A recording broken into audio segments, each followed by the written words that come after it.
I followed the cat into battle because he was the only one who knew how to stop the end of the world.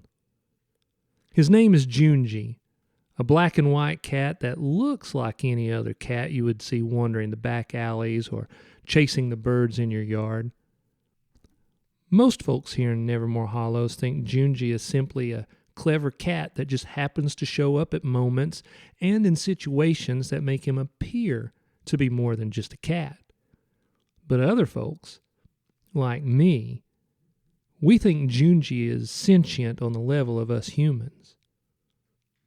I suppose before I go any further with this story, I should tell you just who the hell I am. My name's Ed McQueen. I used to be a bad man. I did some bad things, and I spent some time in prison. Now, I ain't proud of that, but while I was there, I met the bravest man I'd ever met. I only knew him as Preacher Man. And he would come to the prison, look murderers right in the eye, and tell them to their faces to get their act together. Now, Preacher Man gave me that same speech one afternoon sitting across a table from me in cell block D. He told me that life was about giving, not taking, which is what had landed me in that hellhole. And he gave me a purpose. And it changed my life. When I got out of prison, he challenged me to find my passion and turn it into something that serves others.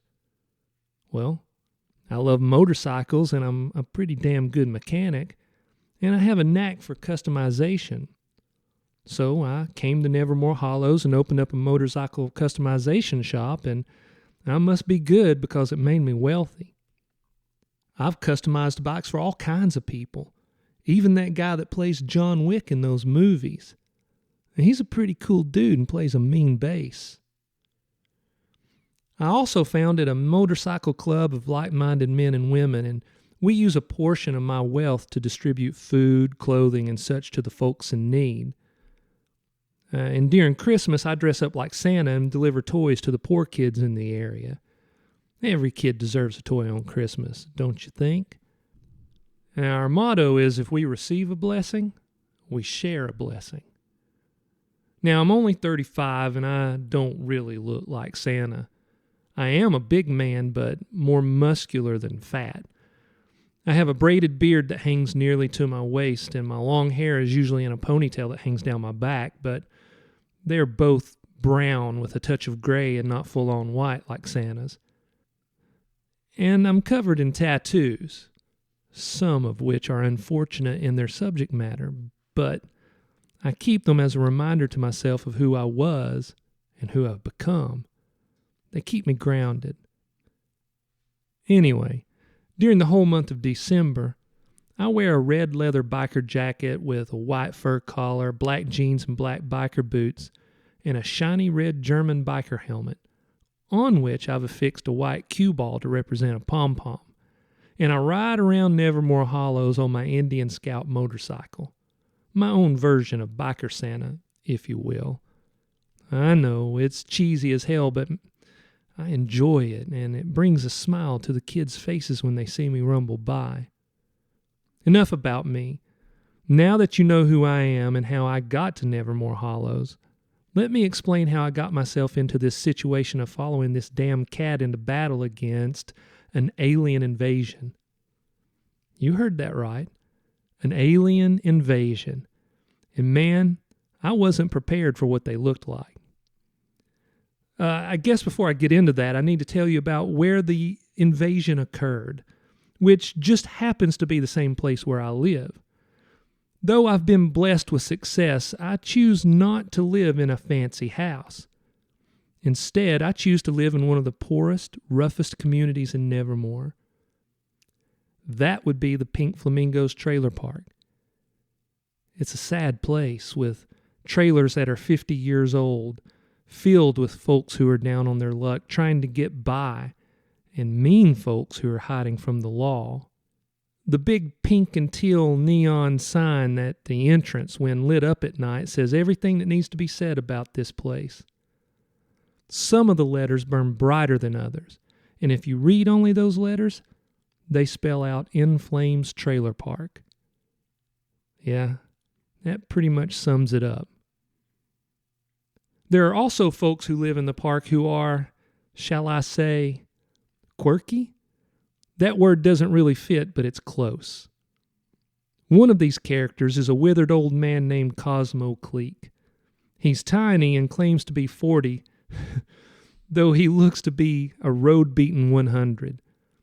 He's bald, except for a wisp of hair, walks around wearing nothing but a t-shirt, a pair of boxers, and mismatched cowboy boots. Over the top of that strange ensemble is a tattered old robe that he calls his cloak. And he makes damn sure everybody else calls it a cloak as well. Old Cosmo claims to be a seer, but instead of a crystal ball, he uses an old rusty jack-in-the-box that he has named Melvin to help him with his prognostications. He will ask Melvin a question, crank the handle, and when the clown pops out, Cosmo claims that it whispers truth and predictions into his ear. The problem with Cosmo's predictions is that they are only accurate about a third of the time. Now, that doesn't seem to be a particularly good track record, but I can honestly say that in this particular situation, he was spot on. Mostly. I'd never met Cosmo before this incident, though I'd heard stories. I'd been out with my club the night before the invasion, celebrating at Winona's Waffle Hut.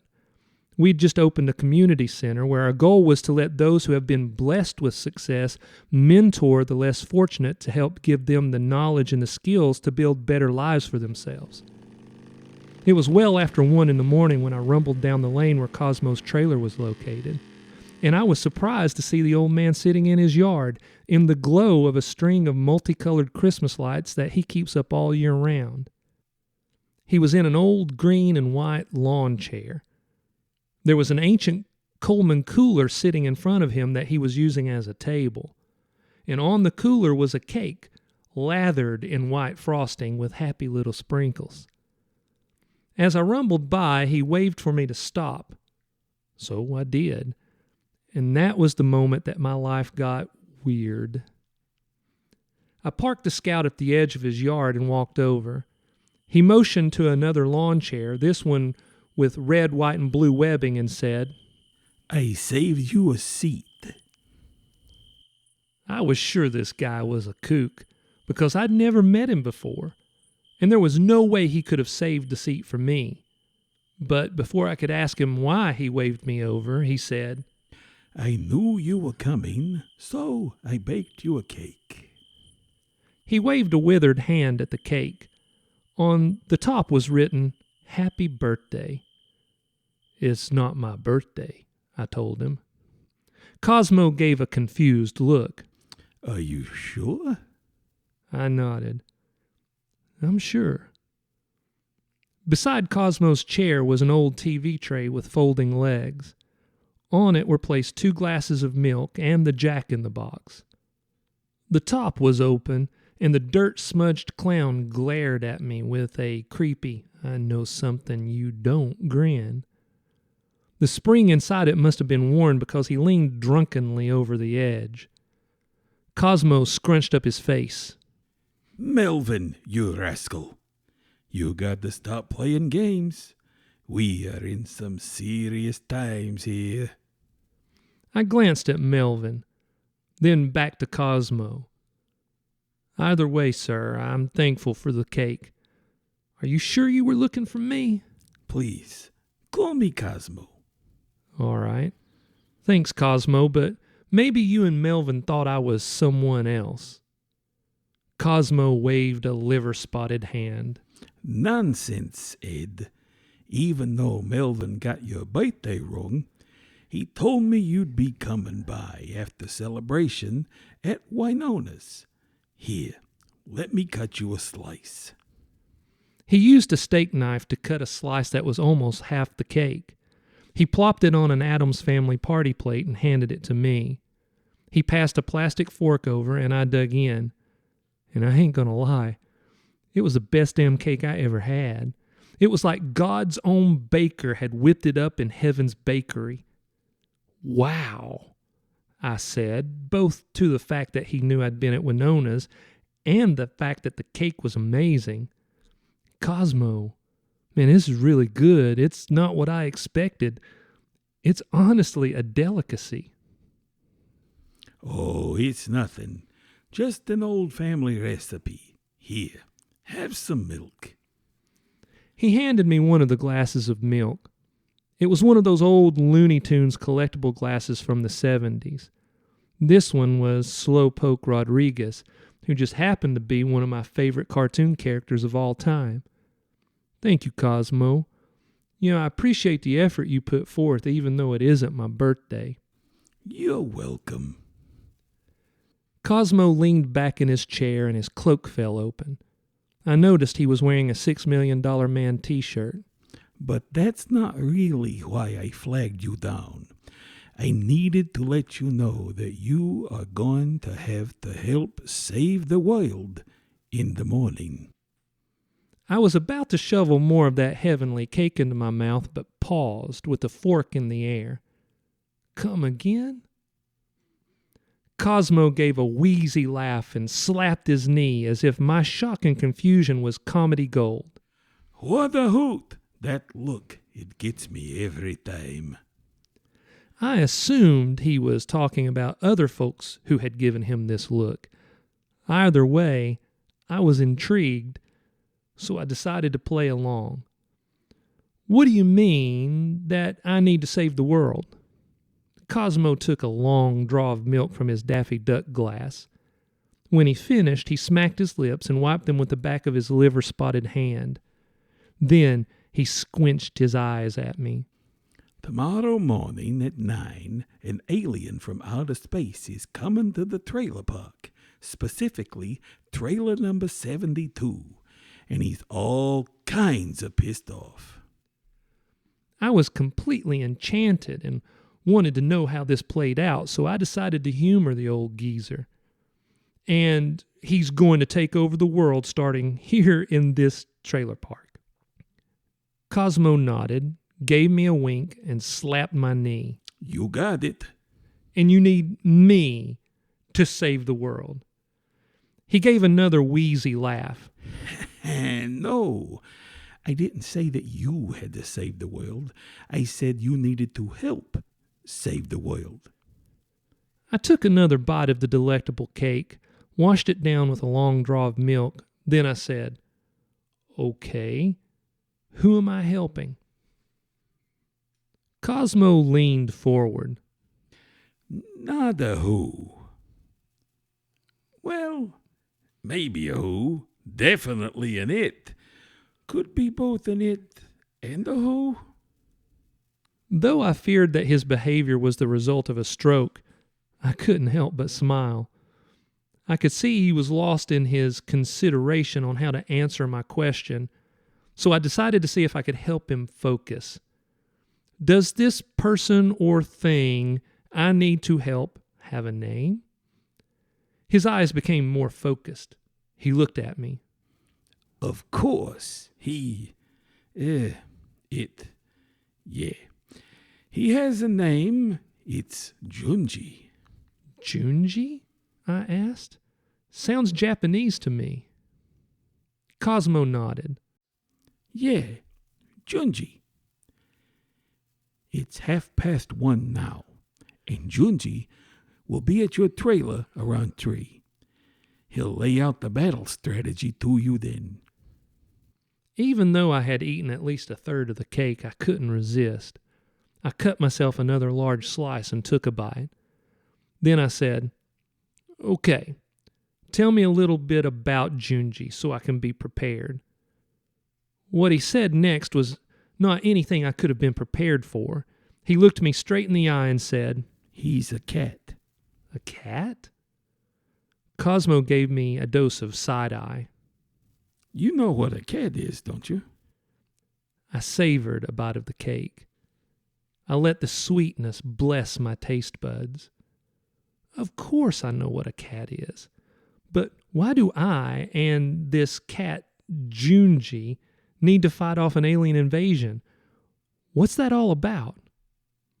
Cosmo grimaced. Well, All this is happening because of that rascal John Methencamp. I knew John Methencamp. He lived a few lanes over, and he preferred to be called John Cougar Hunter Methencamp.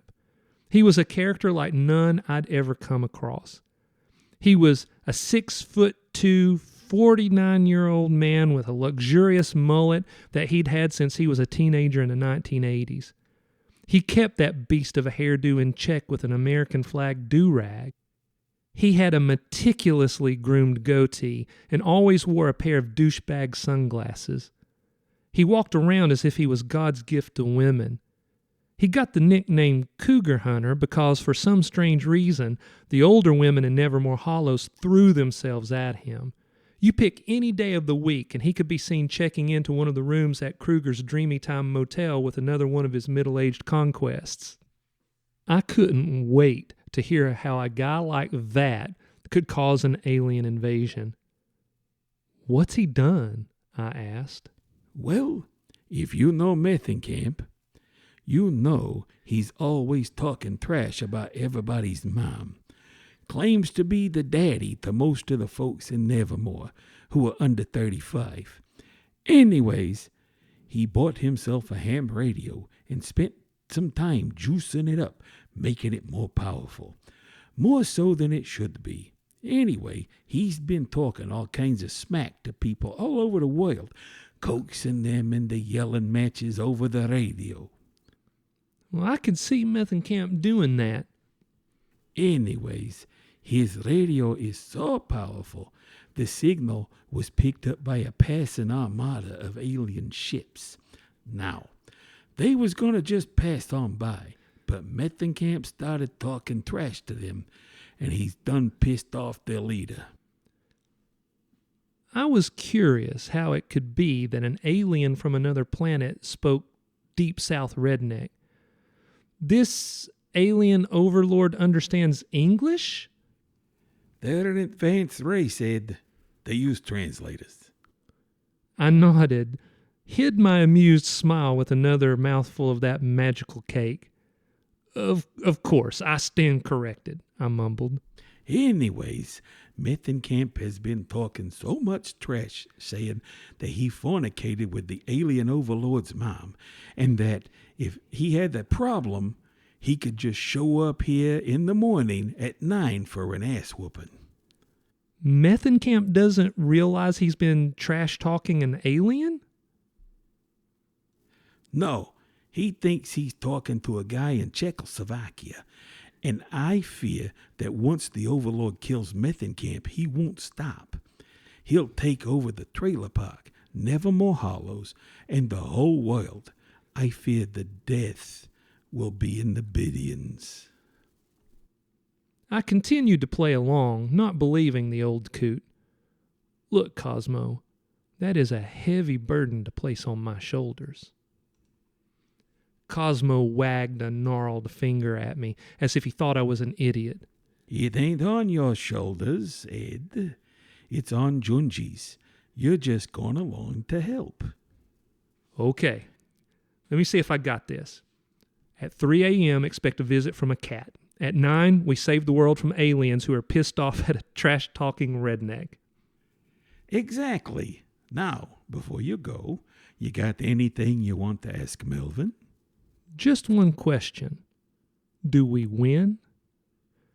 Cosmo gave me a look that indicated I had just asked the most important question in the history of mankind, which, I guess in his confused mind, I had.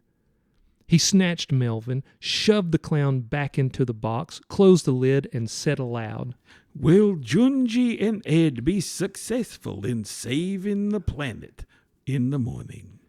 He cranked the handle, and the warped music, which sounded creepy as hell, wafted out. Suddenly, the stained clown popped out and dangled precariously over the edge of the box. Cosmo squinted at the clown for a heartbeat. Then he looked at me and said, Melvin says 50-50. I have lived my life with odds much worse than those. So, continuing to play along with Cosmo's delirium, I drained the rest of my milk, told him I'd do my best in the morning, then hopped on my Scout and went to my trailer. It was 2 a.m. and I was tired. It had been a long day and had turned into a long night.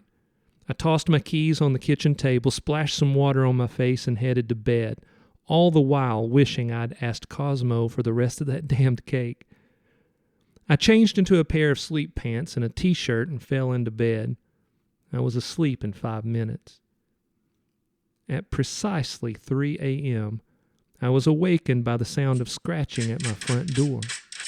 I'd only been asleep for a little over an hour, so I was groggy. I sat up and listened, not sure if I had really heard anything. Then, there it was again. Clear scratching. I crawled out of bed, grabbed my Sig Sauer pistol, and crept to the door. I peeked out the sliver of window, but saw nothing. There was another scratch, and then a meow. I opened the door, and sitting on the top step, there was a black and white cat. "Well," I said, surprised that at the exact time Cosmo said a cat would show up, it did. "You must be Junji." The cat locked eyes with me and nodded, as if in answer to my question that it was, in fact, Junji. Now, I love cats, and I had a few when I was a kid, but as smart as these animals are, I've never sensed such a commanding presence from one. There was an awareness in this one's limpid green eyes that indicated an understanding of the world that other felines do not possess. I felt a sense of wonder flutter through my spirit. I was curious how we were going to get beyond the language barrier if, in fact, Junji was super intelligent. I speak only English with a southern drawl. I don't speak cat. Junji meowed, and I swear to you, even though there were no words, I knew he asked if he could come inside. It didn't feel like any kind of magic or telepathy. His meow carried a questioning lilt that, in a place deep within me, I understood. The best way I can explain it is that my mind, body, and spirit seemed to tap into some ancient ability that we humans have forgotten. I stepped aside. "Of course," I said. And I ain't gonna lie, in that moment I felt a little weird. This wasn't like being a crazy old cat lady that speaks to her cats.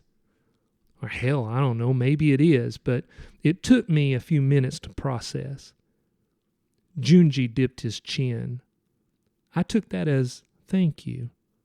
He padded into the trailer and took a seat in one of the 2 chairs in the living room. He turned his intense green eyes on me and then meowed. I shut the door and wandered over and took a seat in the other chair. "Well, I feel a bit off here, Junji. I've talked to animals before, but I've never expected them to really understand me or that I could understand them. But I gotta know before we get started. Is this really happening? Are you smarter than the average cat?" Junji narrowed his eyes at me, as if he were considering how to respond.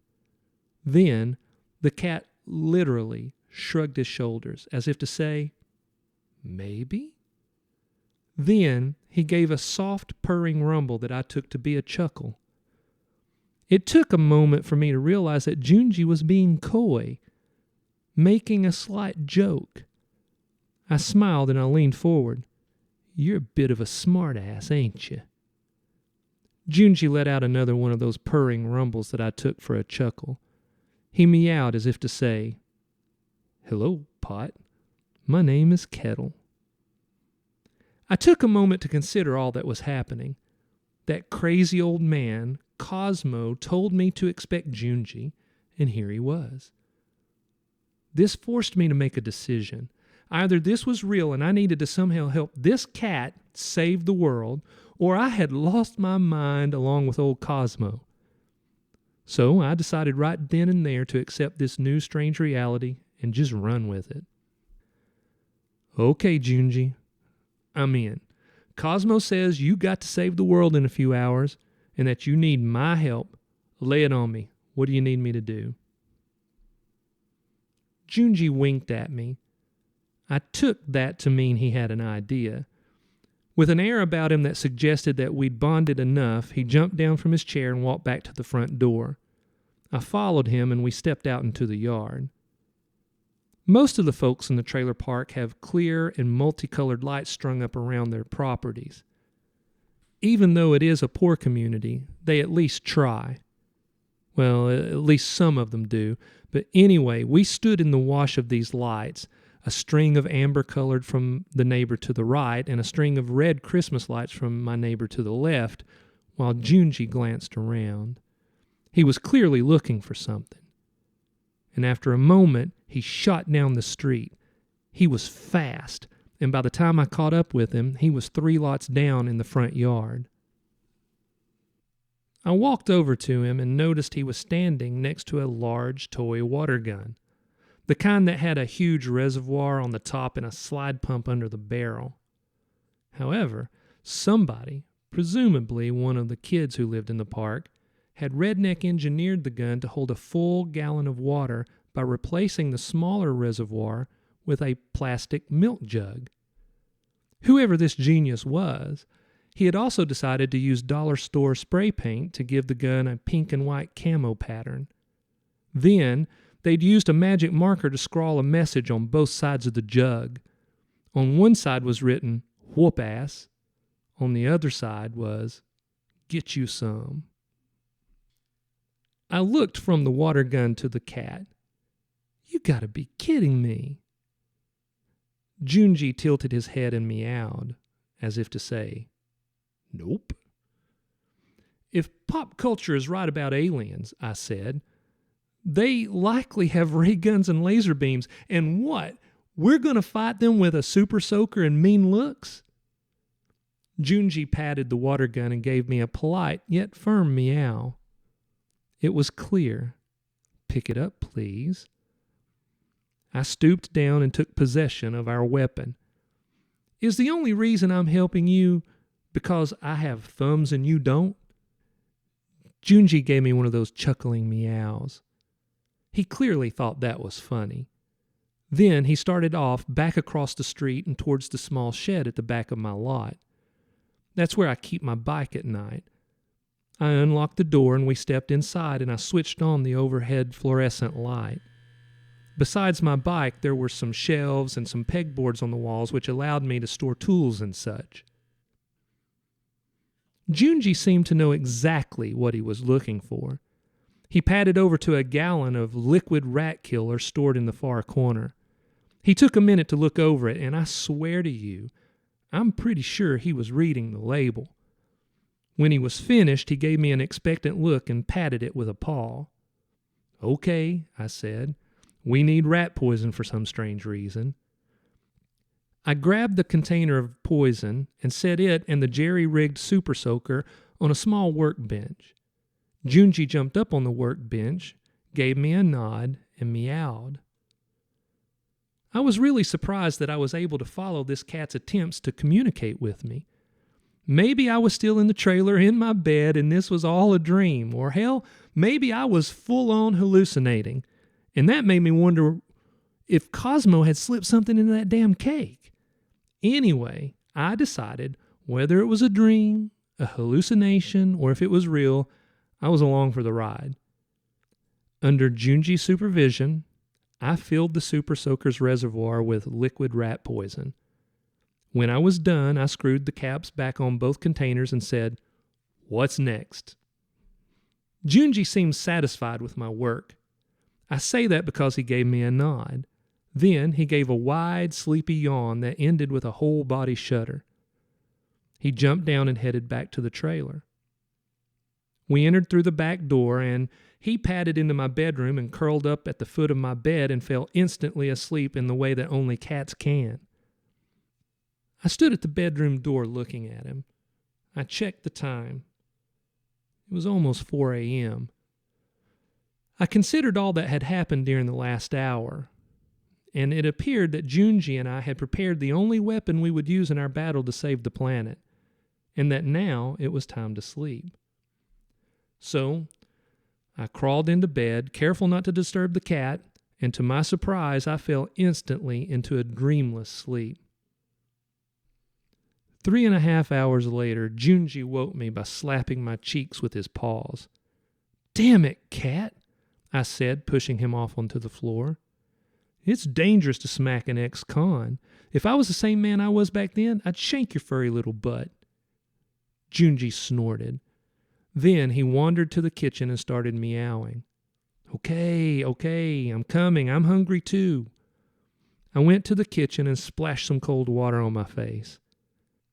"I don't have any cat food, and I don't have any cream in the fridge." I did have some eggs and sausage and tortillas, so I made a couple of breakfast burritos. We sat at the small kitchen table that was straight from the 1960s that had red Formica top with silver sparkles. We ate our burritos and washed them down with orange juice. We ate fast enough so that I was able to take a quick shower. Not knowing what the hell I should wear to fight an alien warlord, I put on a pair of jeans, boots, and a Misfits t-shirt. Say what you will, but that band never got its due. Anyway, I topped it off with my leather jacket, which wasn't much in terms of armor, but it would help a little. A strong cup of black coffee kicked my heart into gear and got my blood pumping, and by 8:30, I was as ready for battle as I ever would be. When we were back in the shed where we'd left the Super Soaker, Junji jumped up on my bike and sat on the gas tank. He squinted his eyes at me. They were serious, determined, confident. He pawed at the handlebars and gave a low growl. So, we were going to ride the Scout into battle, which I'd already made up my mind to do. I straddled the bike and strapped on my German-style helmet. I wasn't sure how effective it would be in deflecting a blast to the head from a ray gun, but I took strength from Junji's confidence. "We have our weapon," I said, "and we have our steed. What's the strategy for using them?" Junji glanced at the Super Soaker, which dangled from a strap around my shoulder, and pawed at the ignition. The command was clear. Just drive. Be ready to shoot when I tell you to. So, a few minutes later, I sat astride the Scout, Junji sitting behind me with his claws dug into my jacket, and we rumbled down the street toward Trailer 72. And I gotta say, the morning was beautiful.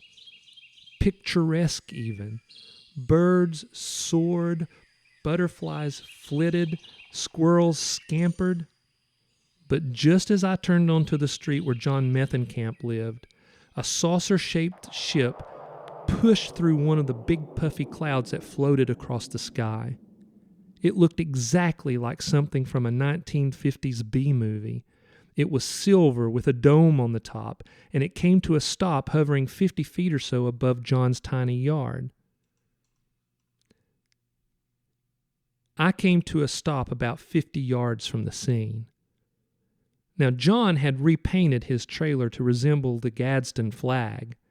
If you don't know that flag, it's bright yellow with a coiled rattlesnake. Our founding fathers used it to tell the rest of the world to leave America alone so that we the people could be free and at peace. Now, I absolutely agree with the sentiment of that flag. I love my country and what it stands for, but come on, man. Painting your trailer like that kind of degrades the brand. Anyway, parked beside the trailer was a silver 82 Camaro. On the front was one of those tacky airbrushed vanity plates that said, "Booty Snatcher." Suddenly, a blue neon beam shot out from the bottom of the saucer and onto the center of John's yard. Just as suddenly, the beam blinked out of existence. In its place stood two aliens. One about 4 feet tall, but the other was pushing 7 feet. The smaller being was hard on the eyes. Its head was bulbous like that of an octopus, but it was wrinkled and withered as if it had spent days washed up on a sun-beaten shore somewhere. It stood upright with 2 arms and 2 legs, but it was hunched as if gnarled with arthritis. I counted only 4 fingers per hand, but couldn't tell anything more than that because it was wearing some sort of robe. The other alien was wearing space armor, topped off with a helmet that covered its whole head. The front of the helmet was molded into a fearsome alien grimace. It reminded me of those face coverings that the samurai used to wear into battle. And I got to admit, with the morning sun gleaming off the armor and that freaking helmet, I didn't see any way that a guy like me, armed with a super soaker full of rat poison and a smart-as-hell cat, were ever going to survive. The front door to the trailer slammed open, and John Cougar Hunter Methencamp strode down the front steps like a trailer park warrior. His armor consisted of his luxurious mullet, kept in place with the American flag do-rag, a pair of jeans, and a Pabst Blue Ribbon t-shirt with the sleeves cut out. His douchebag sunglasses literally gleamed in the morning sunlight. And if he was shocked to see 2 aliens in his yard and a saucer-shaped UFO hovering above his trailer, he didn't show it. He stopped at the foot of his steps, his hands on his hips. This here is private property. Best you get your ass off my lawn. The smaller alien held up one of his 4-fingered hands, and in English, which I assume was possible due to the translator that Cosmo told me about, said, Are you the one called Cougar Hunter 69? For a moment, John seemed confused. Then he put it together that he had not been insulting Czechoslovakians on his radio, and that it must have been these creatures. The way he absorbed all this and ran with it showed that he had a very flexible mind, which most people don't have. Either that, or he just didn't give a damn. And now that I think about it, that's probably the case. Either way, I gotta say, I was impressed. With his new understanding of this strange situation, John defiantly stuck out his goatee-covered chin. You should know who I am, since I'm probably your daddy. The giant alien growled, and the little alien's mouth twisted into an angry frown. You have offended the honor of Threxar the Unclean's mother.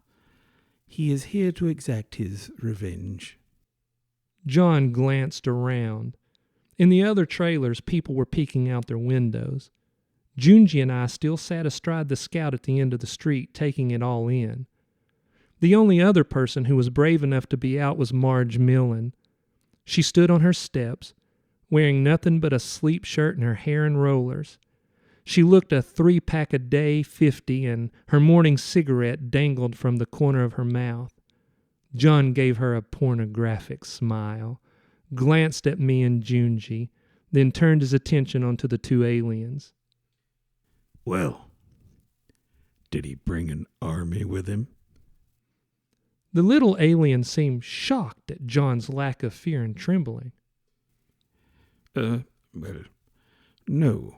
Threxar the Unclean needs no army to exact his revenge. Threxar stood silent, facing John. I felt the menace from 50 yards away, but John seemed relaxed and cool. At that moment, I didn't know if he was a badass or had lost his damn mind, but I couldn't help but chuckle when he said, Well, you just tell Threxar here that I'm going to kick his ass, then I'm going to Captain Kirk his mama. Though I'm sure that neither of the aliens understood the specific reference that Captain Kirk was famous for making love to various alien species of women, they definitely got the gist of the insult. Threxar made a deep, grumbling noise. His fists clenched at his sides, and they were massive, almost the size of bowling balls. His voice was deep. No one speaks of the Queen Mother in such a manner. He took 2 menacing steps toward John, who held up his hand. Threxar stopped, then glanced back at the little alien. I could read their body language. They were confused. I imagine they were used to a lot of cowering and begging. John said, You need to take off that helmet. I don't fight pussies who hide their faces. Threxar seemed to consider the request. Then he said, Very well. I want you to look into my eyes when you draw your last breath.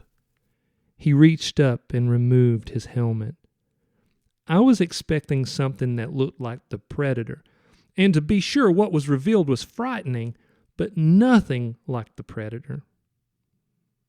Threxar's head was very rodent-like.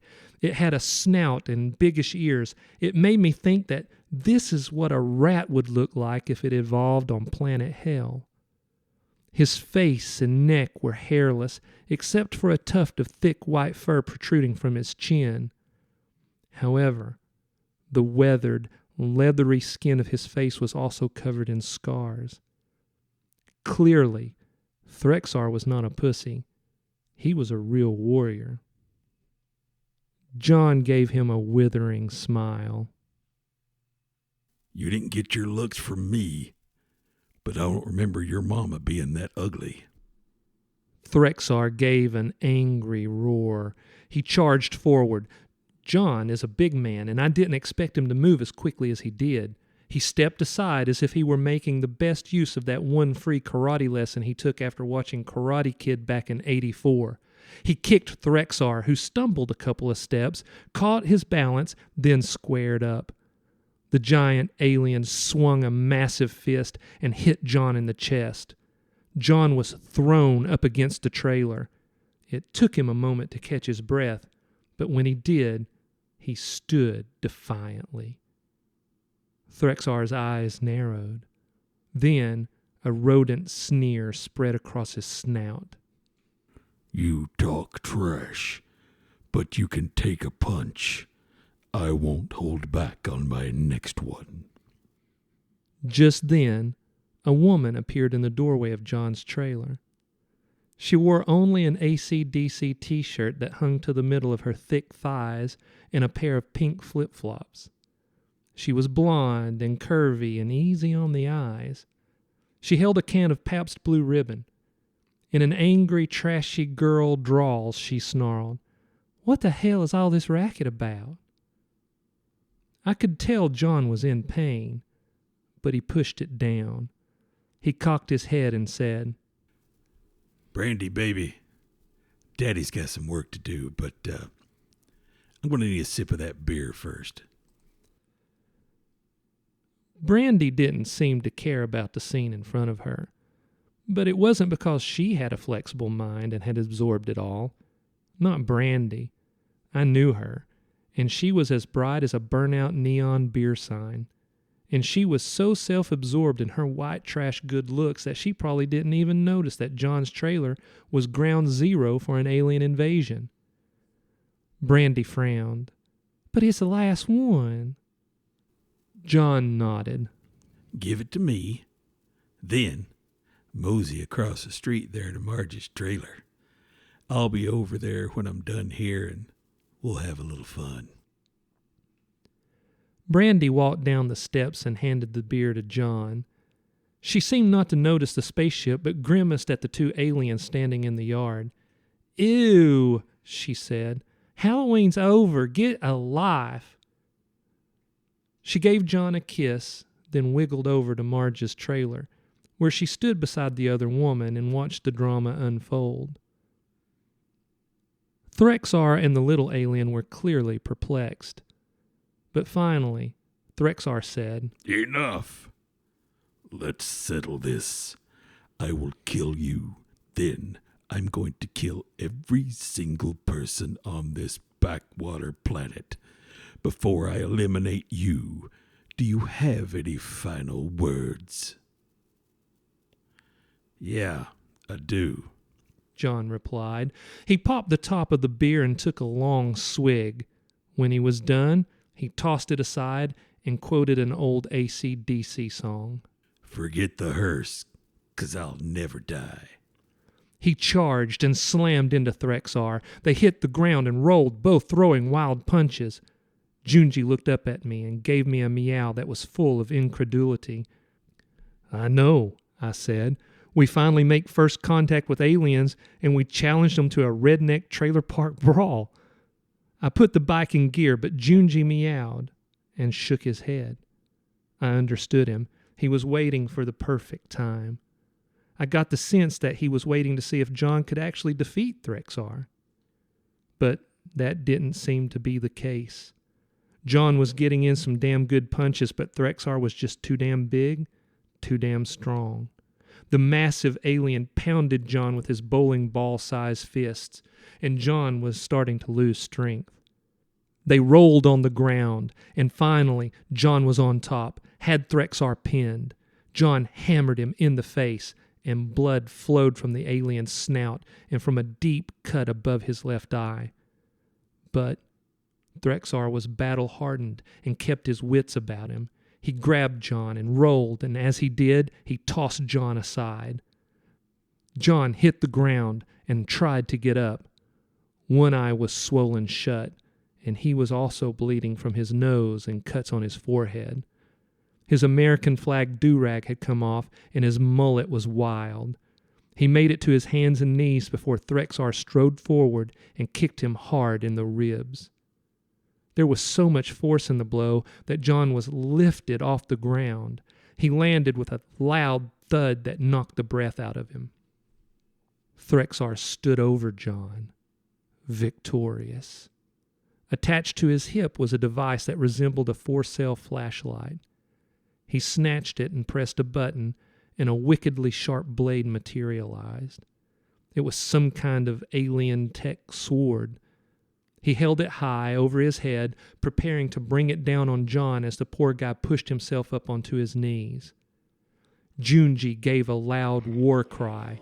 I kicked the scout into gear, and we tore off down the street. Threxar and the little alien and John all looked at us, as if only seeing us for the first time. The little alien looked concerned. Threxar looked annoyed. John gave a blood-soaked smirk. We bounced over the cracked and broken curb, and I aimed the scout toward Threxar. Then, at the last moment before we slammed into the giant alien, I hit the brakes. As the bike skidded in the grass, Junji used our momentum and leaped forward with all 4 claws flicked out like tiny switchblades. He had propelled himself at Threxar's face. And for the first time since this whole crazy event started, Threxar showed fear. His eyes widened. He let out a shocked grunt. He pivoted and brought the sword around in an attempt to slice Junji in half while he was still sailing through the air. But he was too slow. Junji landed on his face and clamped all 4 claws around his head. He looked like a feline facehugger from an alternate version of Alien, that old Ridley Scott movie. Threxar let out a fear-filled scream and tried to pull Junji loose, but the cat snarled and bit and scratched and tore at Threxar's head. In a move that happened so fast that it was all a black and white blur, Junji clawed around onto Threxar's back. He used his 4 claws to dig into each of the alien's large ears and yanked, pulling Threxar's head back. When Threxar had taken off his helmet, I understood why we needed rat poison. I also realized that I was to deliver this rat poison via the super soaker. And when Junji pulled his head back, Threxar's mouth opened wide. This was my opportunity, but there was too much danger of it getting on Junji. Threxar thrashed about, roaring in fear and pain, and reached up and snatched Junji and was about to tear him loose. But Junji locked eyes with me and gave a commanding growl. I understood what that meant. Shoot, damn it! So I stepped forward, no more than 6 feet from Threxar, and snatched the super soaker that hung around my shoulder on a sling. I'd already primed the pump. I aimed at Threxar's open mouth and pulled the trigger. The stream of rat poison shot out like a wet laser beam. At the last possible second, Junji let go and jumped away. The rat poison splashed into Threxar's mouth. He stumbled back, gagging, but when he reflexively breathed, he choked some of it down. He staggered and fell to his knees. He leaned over and vomited onto the grass. Just then, John pushed himself up and grabbed one of Threxar's ears. Mimicking Junji, he pulled his head back. I stepped forward, put the muzzle of the super soaker into his mouth, and pulled the trigger. Threxar gurgled a scream, clawed at his throat, then fell onto his side, twitching in the throes of death. And suddenly, watching this alien die, I was struck by the understanding that all of this was caused by a clash of egos. John Methencamp's ego to be seen as a white trash Valentino, crashing against Threxar's ego to be feared and to conquer. I sensed a greater revelation was to come as the rest of this morning unfolded. I turned toward the little alien who held both of his four-fingered hands up to me. We surrender. What are your terms? I knew better than to let John Cougar Methencamp represent the people of Earth in negotiating a treaty. He'd done enough damage. So I glanced at Junji, who sat a few feet away, flicking his tail back and forth in an effort to drain away the battle-fueled energy pulsing through his feline body. He nodded at me, indicating that it was up to me. Damn, I thought. This was way too heavy a responsibility to be put on one man. So I took a moment to consider how best to end all this. And finally, I decided just to keep it simple. Here's the deal, I said, pointing at the saucer-shaped UFO hovering above the trailer. Get back on that ship and never come back for any reason. Do you understand? The little, withered, octopus-looking alien nodded. Yes, I do. Anything else? Yeah, I said. Threxar was terrified of Junji. I take it that there is some kind of alien race out there that is very cat-like, right? Yes, there is, and they are fearsome creatures. The only race to ever resist Threxar's conquest of the galaxy. I glanced at Junji, who tilted his head at me and meowed as if to say, that seems about right. Okay, I said. Go on and don't come back. I accept your terms. With that, the strange beam of blue light came from the saucer, and he and Threxar disappeared. A moment later, the saucer shot up into the sky and out of sight. I was going to take a moment to speak to John and tell him how impressed I was and thank him for his help, but he had already made his way over to Marge's trailer. The last I saw of him, he was leading Marge and Brandy, both seductively giggling at some remark he'd made, into the trailer. My watch showed that it was only 20 after 9. This whole encounter took less than 30 minutes. I stood in the golden glow of this magnificent morning. The birds began to sing as if the world had not come close to ending. A butterfly flitted across the lawn. Morning glories hung like jewels from their vines that wrapped around John's mailbox. And as I took all this in, I was overcome with a profound sense of wonder at how strange the universe is, at how there is so much breathtaking beauty and diversity in nature. And for the briefest moment, I felt anxiety creeping inside me at the understanding that there were creatures out there like the aliens who would attempt to destroy such beauty. They were proof of darkness and ugliness of spirit in the universe. And you can call it ego, selfishness, narcissism, or you can be bold and call it exactly what it is, which is evil. For a moment, I struggled to reconcile the beauty with the ugliness. But then I realized that so many strange coincidences had to happen to get me and Junji here to stop the invasion. My whole life seemed to have been leading up to this moment. Even the bad stuff was used for good in this situation. If I hadn't gone to prison, I never would have met Preacher Man, who told me that life was about giving and serving. I never would have turned my life around and started my bike customization shop when I got out. I never would have become wealthy. I never would have used that wealth to serve others. And I never would have moved to the trailer park where Cosmo lived, who flagged me down and prepared me to meet Junji.